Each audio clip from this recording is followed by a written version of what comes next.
اعوذ باللہ من الشیطان الرجیم بسم اللہ الرحمن الرحیم الحمدللہ اہلہ والصلاة علی اہلہا اما بعد نہایت قابل احترام محترم سامعین کرام السلام علیکم ورحمۃ اللہ وبرکاتہ۔ بعد حمد و ثنا سلسلہ وار درس الکتاب الاعتقادیہ فرشتوں پر اعتقاد کا مسئلہ بیان کرنے کے بعد آج ہم بیان کریں گے انبیاء پر اعتقاد کا مسئلہ۔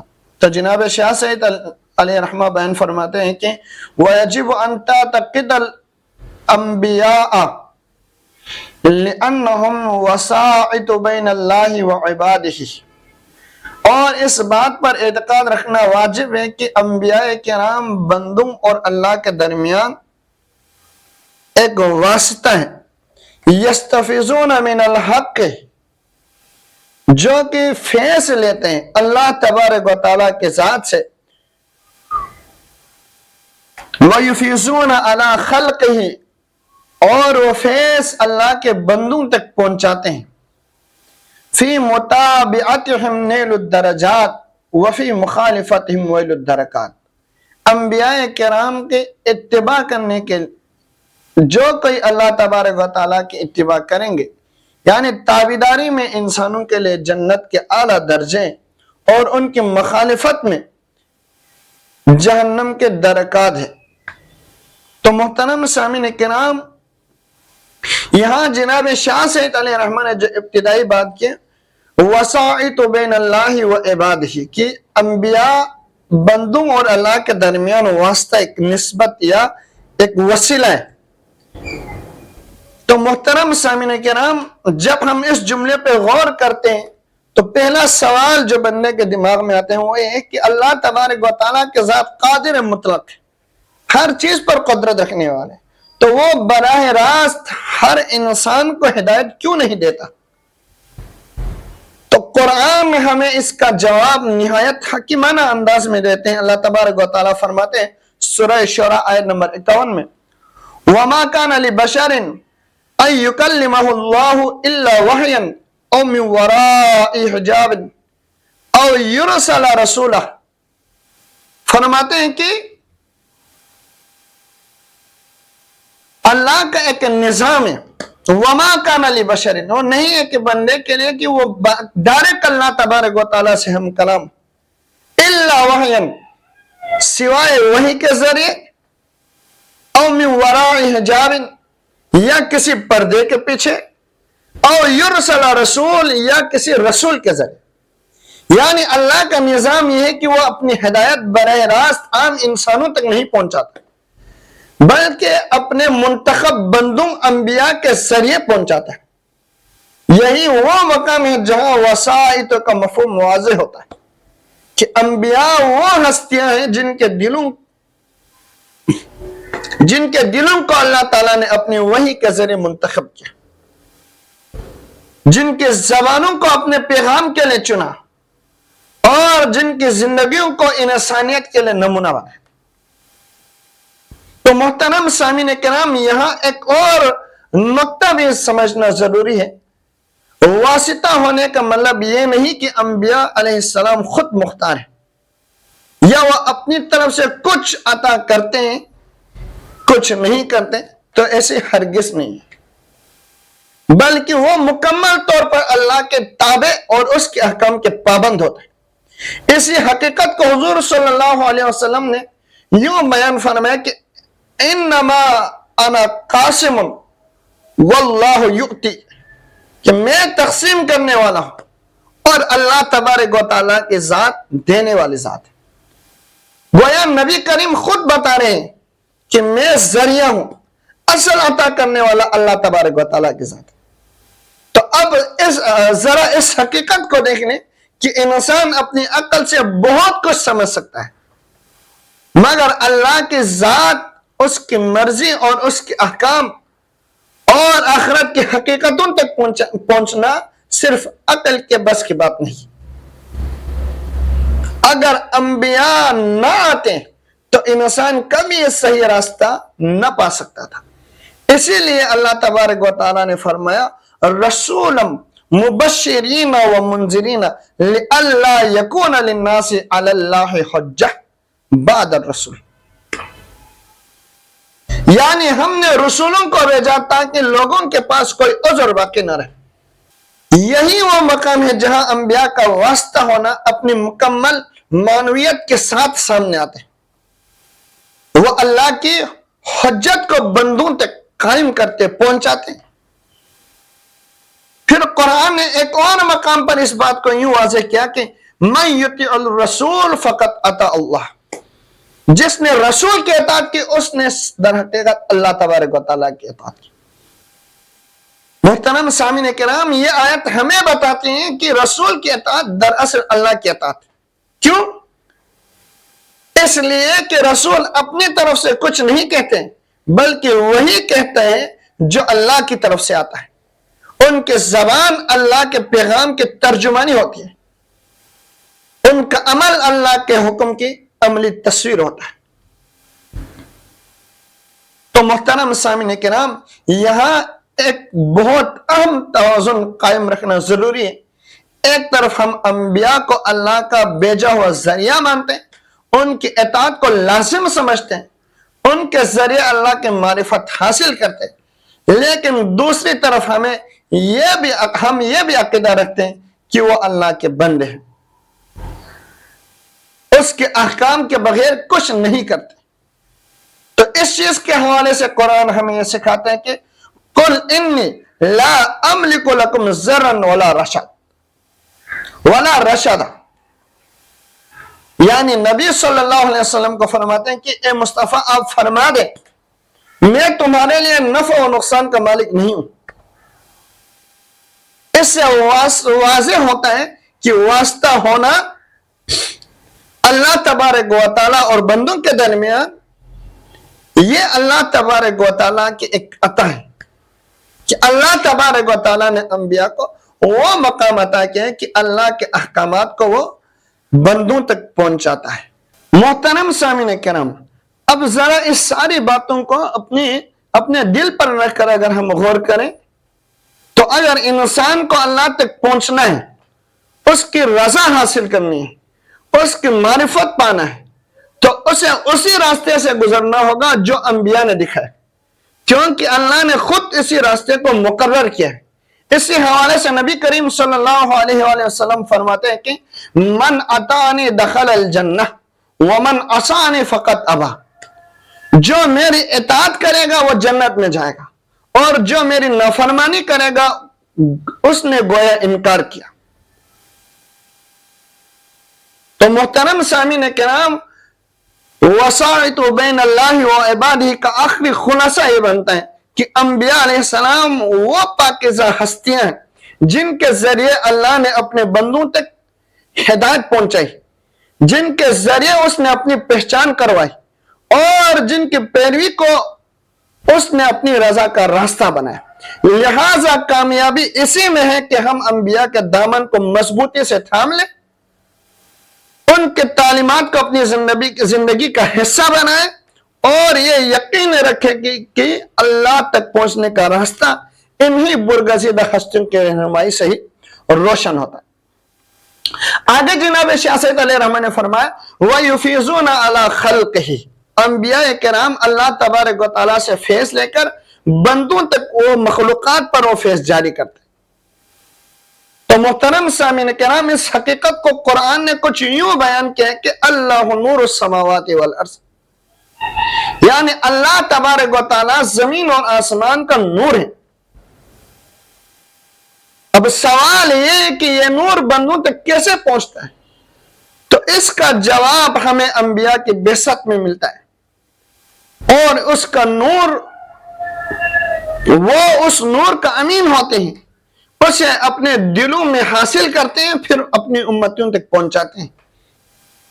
اسی لیے اللہ تبارک و تعالیٰ نے قرآن میں فرمایا هو الذی بعث فی الامیین رسولا منہم یتلو علیہم آیاتہ ویزکیہم ویعلمہم الکتاب والحکمہ۔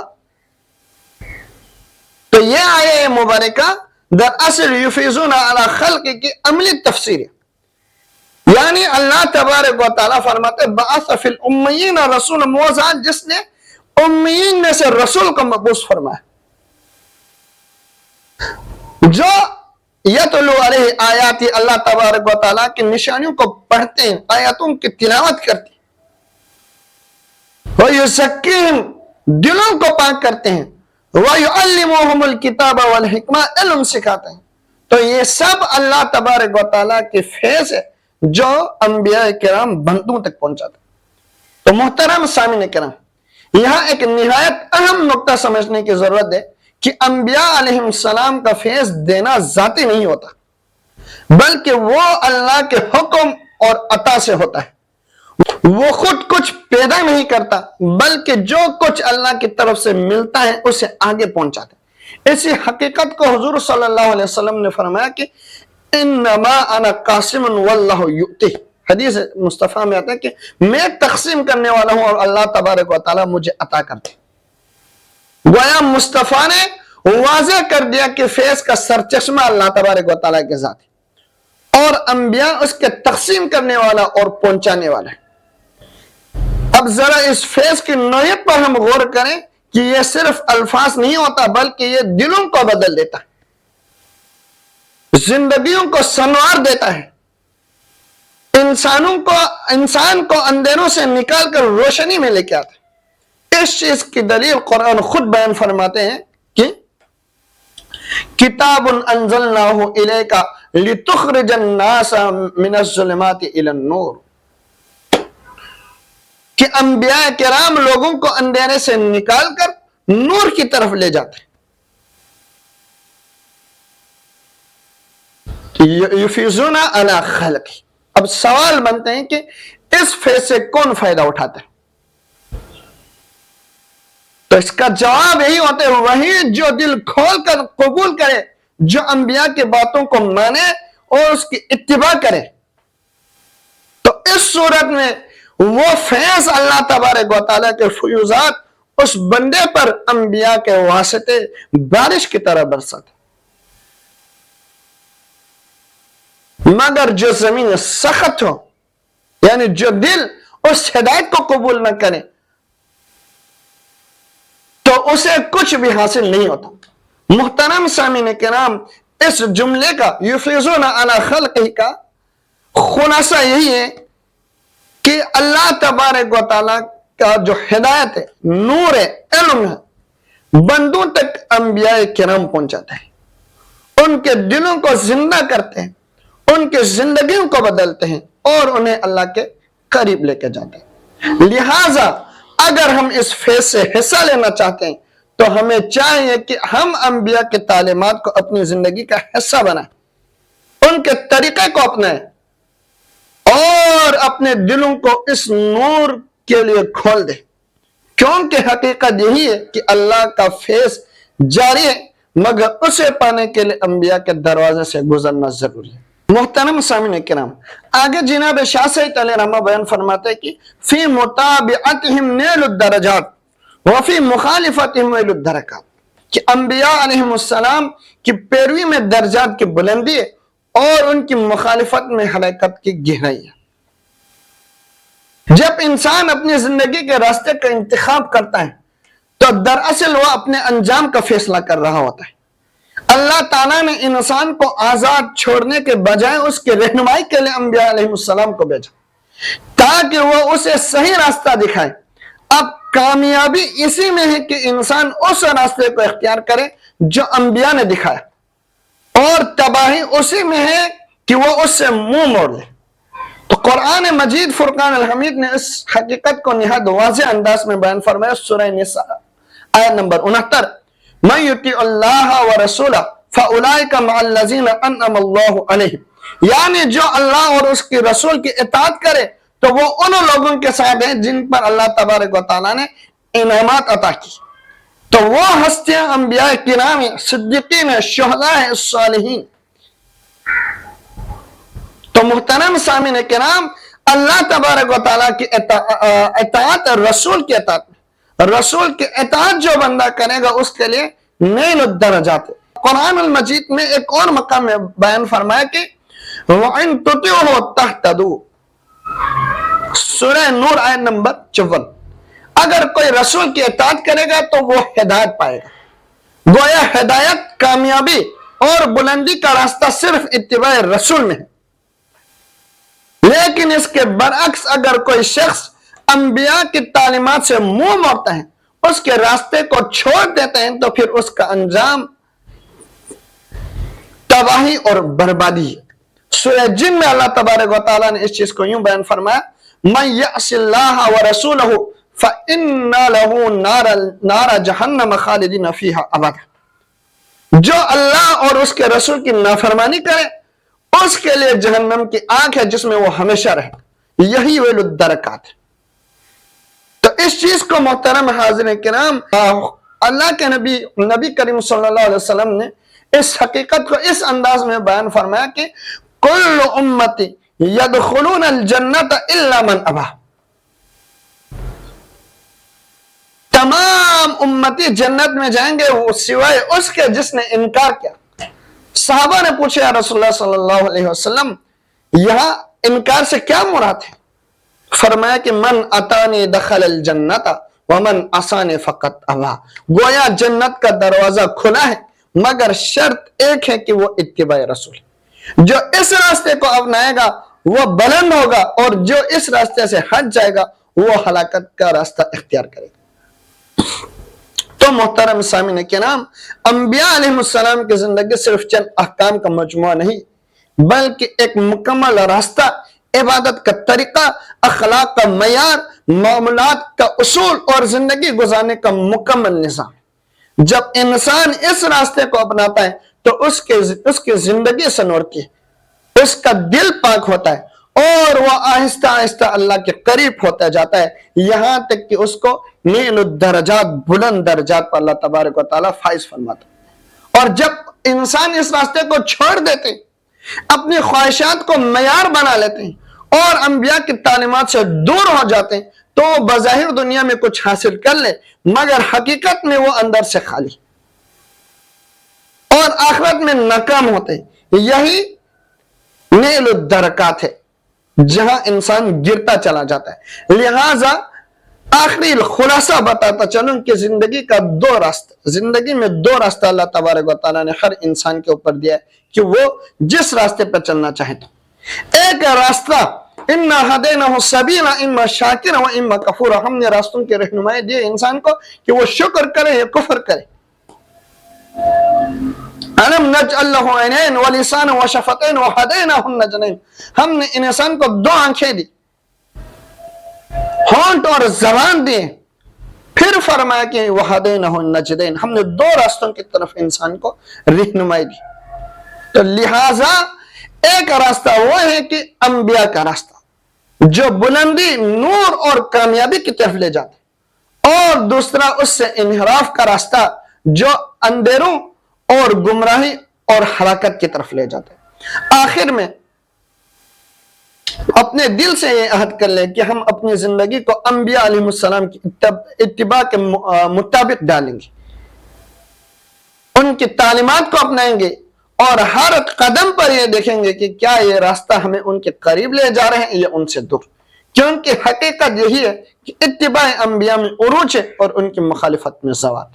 دعا ہے کہ پروردگار ہمیں انبیاء کی اتباع کرنے کی توفیق عطا فرما۔ وآخر دعوانا الحمدللہ رب العالمین۔